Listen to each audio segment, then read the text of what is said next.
Cube Radio. Salut, c'est Charles Dran avec l'équipe dans 5 minutes. On s'intéresse aux sciences, à l'histoire et à l'actualité. Aujourd'hui, on parle d'essais cliniques. Depuis 2-3 mois, les scientifiques en proposent presque tous les jours en cette période de pandémie. On veut évidemment trouver un médicament ou un vaccin pour éradiquer cette maladie le plus vite possible.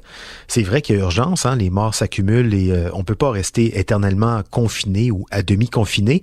Mais est-ce qu'on peut faire tout et n'importe quoi au nom de l'urgence? Quelles sont les règles des essais cliniques et en quoi ça joue ça sur les délais d'attente pour de nouveaux médicaments? Voici Baptiste Zapirin. Peu importe l'urgence, les essais cliniques impliquent des patients, des humains, alors c'est une pratique qui reste très encadrée, comme nous le rappelle Élise Roumeau, une doctorante en droit, dans un article sur le site The Conversation. Et ça, c'est parce qu'on a un très douloureux souvenir historique, le nazisme.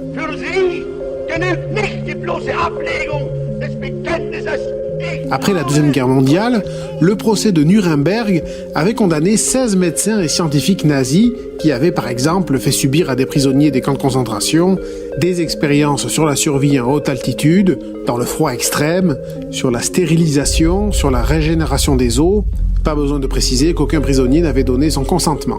The SS embarked on a series of experiments on human beings, which were performed on prisoners of war. Le procès de Nuremberg a ainsi rappelé 10 principes pour les expérimentations médicales. Et d'un, le consentement du patient humain est absolument essentiel, déjà. Et de deux, même une fois que c'est commencé, si le patient dit on arrête, on arrête. Troisième point, le but de l'expérience est de produire des résultats avantageux pour le bien de la société, impossible à obtenir par d'autres méthodes. Quatrième point, l'expérience ne doit pas sortir de nulle part. Elle doit s'inspirer des connaissances actuelles et d'expérimentation animale. Petit 5, on évite toute souffrance non nécessaire. Oui, merci. Mieux, petit 6, pas d'expérience si on pense qu'elle pourrait entraîner la mort ou de graves blessures. Et d'ailleurs, petit 7, on s'arrange pour protéger le sujet de l'expérience contre les risques de blessures ou de mort, même s'ils sont faibles. Petit 8, il faut que le risque en vaille la peine. Le risque ne doit pas excéder l'enjeu humanitaire.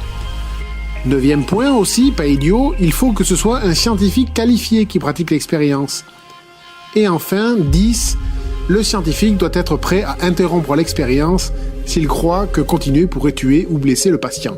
Alors ces principes n'ont pas été inventés lors du procès de Nuremberg, le milieu scientifique et médical en parlait déjà avant, mais il les a gravés dans le marbre si on veut. Et depuis, chaque pays ou région a adopté ses propres règlements en s'inspirant de ces principes. Chez nous, c'est Santé Canada qui contrôle les essais.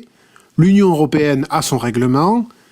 Pour les essais cliniques sur la Covid-19, la Chine a calqué ses lignes directrices sur les principales exigences internationales. Alors les données précliniques pertinentes, l'équilibre bénéfice-risque, l'examen par un comité d'éthique, etc. Et on voit bien l'influence du Code de Nuremberg dans tout ça. Par exemple, pour en revenir au coronavirus qui nous préoccupe en ce moment, les nouveaux essais cliniques se fondent sur des données acquises lors d'anciens essais qui portaient sur d'autres virus, sur Ebola, sur le VIH, l'hépatite ou d'anciens coronavirus. C'est le point 4 de Nuremberg, ça, on ne part pas de nulle part. C'est aussi l'esprit de Nuremberg qui fait que les savants passent d'abord par des tests sur les animaux, des mammifères comme nous. Parce qu'il pourrait y avoir des effets secondaires à un médicament qu'on teste, et qu'on ne veut pas faire subir ça à des humains. Bref, un essai clinique, c'est d'abord une phase de recherche fondamentale, puis des essais sur des cellules et animaux. Et c'est seulement après ça qu'on passe aux tests sur les humains. En 3 phases, sur des groupes de plus en plus importants, plus ou moins ciblés, on règle les dosages, bref, on y va à tâtons, sans brûler les étapes pour contrôler au maximum les risques. Donc oui, les essais cliniques, c'est encadré, c'est même ça qui fait que les résultats peuvent paraître longs à obtenir. Mais c'est aussi pour votre bien.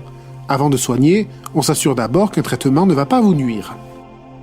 Oui, alors quand on évoque la possibilité de trouver un vaccin d'ici 12 à 18 mois, c'est pratiquement un miracle, mais pour beaucoup, c'est déjà trop long. Et les milieux scientifiques sous pression pourraient être tentés de tourner les coins un peu ronds pour aller plus vite.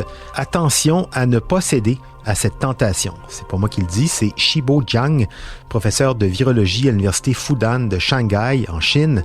Dans la revue Nature, en mars dernier, il a rappelé que par le passé, Les essais cliniques avaient permis d'éliminer des vaccins expérimentaux contre d'autres souches de coronavirus, des vaccins qui avaient donné des résultats mitigés, voire pires, sur les animaux, donc des essais cliniques qui ont permis justement d'éliminer ces vaccins-là.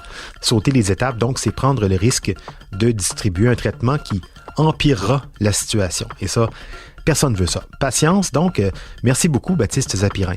C'était en 5 minutes.